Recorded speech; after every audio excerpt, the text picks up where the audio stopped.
السلام علیکم ورحمۃ اللہ وبرکاتہ۔ میرے پیارے ناظرین بھائیوں، امید ہے آپ خیریت سے ہوں گے۔ آج کی اس سٹوری میں حضرت ابو محمد امام جعفر صادق رحمۃ اللہ علیہ کے حالات و مناقب پر بیان فرمائیں گے۔ ان کے کچھ پہلو بیان کریں گے، جیسے تعارف، حالات، غلط فہمی کا ازالہ، امام صافی پر الزام، سنی کی تعریف، عظمت اولیاء کا اظہار، ان پہلو پر بیان کریں گے۔ چلیے ویڈیو شروع کرتے ہیں۔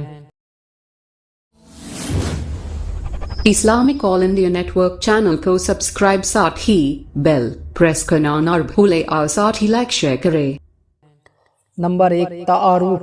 آپ کا اسم گرامی جعفر صادق اور کنیت ابو محمد ہے۔ آپ کے مناقب و کرامات کے متعلق جو کچھ بھی تحریر کیا جائے بہت کم ہے، کیونکہ آپ امت محمدی کے لیے نہ صرف بادشاہ اور حجت نبوی کے لیے روشن دلیل ہیں، بلکہ صدق و تحقیق پر عمل پیرا اولیاء اکرام کے باغ کا ثمر، آل علی سردار انبیاء کے عزیز اور صحیح معنوں میں وارث نبی بھی ہیں۔ آپ کی عظمت و شان کے اعتبار سے ان خطابات کو کسی طرح بھی غیر موزوں نہیں کہا جا سکتا۔ نمبر 2، حالات۔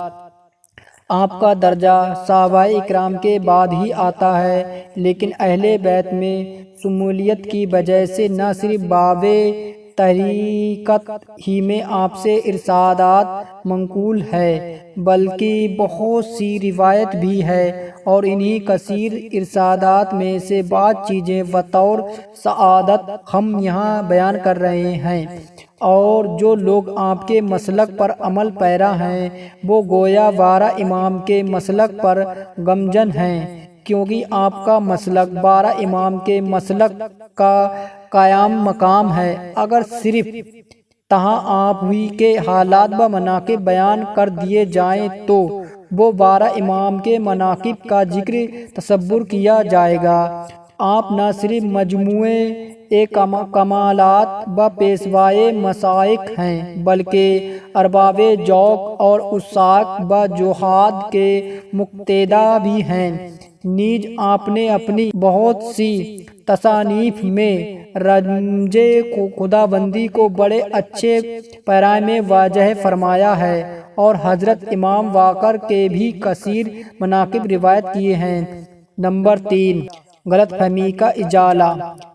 مصنف فرماتے ہیں کہ مجھے ان کم فہم لوگوں پر حیرت ہوتی ہے جن کو عقیدہ یہ ہے کہ اہل سنت نعوذ باللہ اہل بیت سے معاونت رکھتے ہیں، جبکہ صحیح معنوں میں اہل سنت کا اہل بیت سے محبت کرنے والوں سے شمار ہوتا ہے، اس لیے کہ ان کے عقائد ہی میں یہ شے داخل ہے کہ رسول خدا پر ایمان لانے کے بعد ان کی اولاد سے محبت کرنا لازم ہے۔ نمبر 4، امام صافی پر الزام۔ کس قدر تعصب آمیز بات ہے کہ اہل بیت ہی کے محبت کی وجہ سے حضرت امام صافی کو رافضی کا خطاب دے کر قید و بند کی صعوباتوں میں ڈال دیا گیا، جس کے متعلق امام صاحب خود اپنے ہی ایک شعر میں اشارہ فرماتے ہیں کہ اگر اہل بیت سے محبت کا نافذ ہے تو پھر پورے عالم کو میرے رافضی ہونے پر گواہ رہنا چاہیے، اور اگر بالفرض اہل بیت اور صحابہ اکرام سے محبت کرنا ارکان ایمان میں داخل نہ بھی ہو تب بھی ان سے محبت کرنے اور ان کے حالات سے خبر رہنے میں کیا حرج واقع ہوتا ہے۔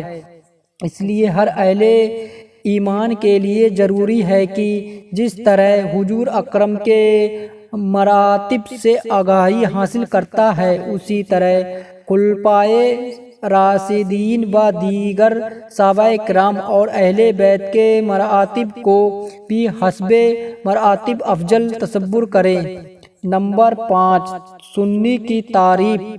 صحیح معنوں میں اسی کو سنی کہا جا سکتا ہے جو حضور اکرم سے رشتہ رکھنے والوں میں سے کسی کی فضیلت کا بھی منکر نہ ہو۔ ایک روایت ہے کہ کسی نے حضرت امام ابو حنیفہ سے دریافت کیا کہ نبی کریم صلی اللہ علیہ وسلم کے متعلقین میں سب سے زیادہ افضل کون ہے؟ فرمایا کہ بوڑھوں میں حضرت صدیق اکبر و حضرت عمر، اور جوانوں میں حضرت عثمان و علی، اور عورتوں میں حضرت عائشہ صدیقہ، اور لڑکیوں میں حضرت فاطمہ زہرا رضی اللہ تعالی عنہا ہیں۔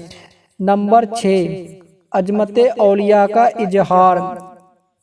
خلیفہ منصور نے ایک شب اپنے وزیر کو حکم دیا کہ جعفر صادق کو میرے روبرو پیش کرو تاکہ میں ان کو قتل کر دوں۔ وزیر نے عرض کیا کہ دنیا کو خیر بات کہہ کر جو شخص عجلت نشین ہو گیا ہو اس کو قتل کرنا قرینے مصلحت نہیں، لیکن خلیفہ نے غضب ناک ہو کر کہا کہ میرے حکم کی تعمیل تم پر ضروری ہے۔ چنانچہ مجبوراً جب وزیر جعفر صادق کو لینے چلا گیا تو منصور نے غلاموں کو ہدایت کر دی کہ جس وقت میں اپنے سر سے تاج اتاروں تو تم صادق کو قتل کر دینا۔